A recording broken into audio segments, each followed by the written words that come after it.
Déjà, vous remercier à tous d'avoir participé aussi nombreux à nos universités.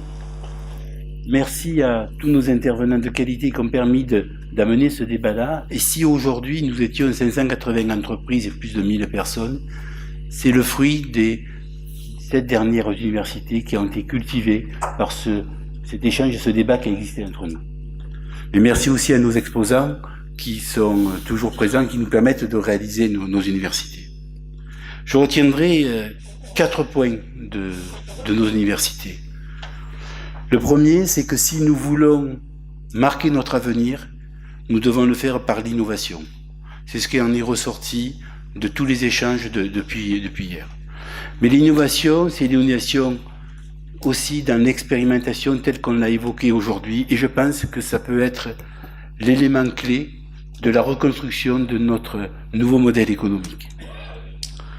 Alors, je dois vous avouer que tout au long de ma vie, puisque je suis autodidacte, on apprend tous les jours.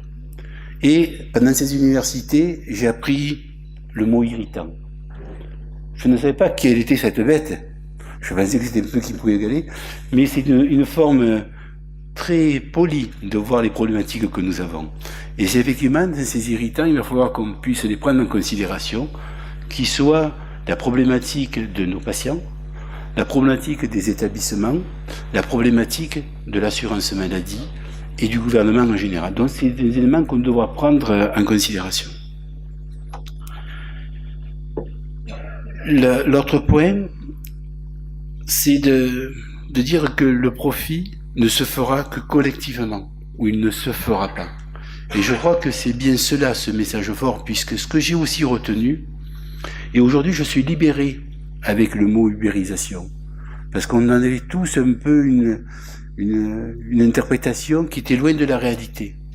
Mais si l'ubérisation veut dire rupture avec le modèle économique que nous connaissions grâce à l'innovation, j'y souscris.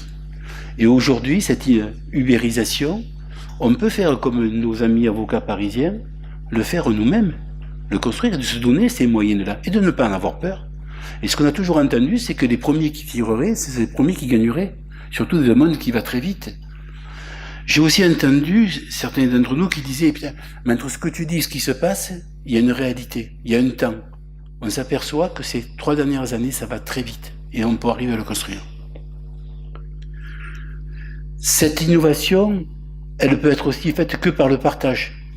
Et c'est ce partage-là que nous avons réalisé pendant nos 2 jours.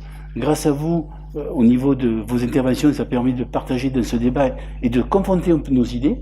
Et c'est ça qui est plus qu'intéressant, qui nous permettra de réussir. Et puis, l'autre côté de le partage aussi, c'est de dire, mais si tous les ambulanciers savaient ce que les ambulanciers sachent, je pense qu'on aurait un grand pas fait vers notre avenir. Et voilà un petit peu comment je vois notre avenir. Je suis beaucoup plus confiant que lorsqu'on en est venu hier. Parce qu'effectivement, nous sommes motivés par cette nouvelle organisation. Mais on voit souvent que les intérêts nationaux dépassent les intérêts d'une filière. Et là, aujourd'hui, je m'aperçois que nous avons du temps à pouvoir le réaliser. Je suis assez confiant sur le résultat de nos expérimentations si nous le jouons collectivement. Voilà ce que je voulais dire en conclusion de nos diverses façons très raccourcies. Un grand merci à tous. Je pense qu'on va voir un peu nos amis exposants puisqu'on a aussi besoin d'eux et ils ont besoin de vous. Je vous souhaite à tous une bonne rentrée et je vous donne rendez-vous dans 12 mois pour nos prochaines universités. Merci à tous.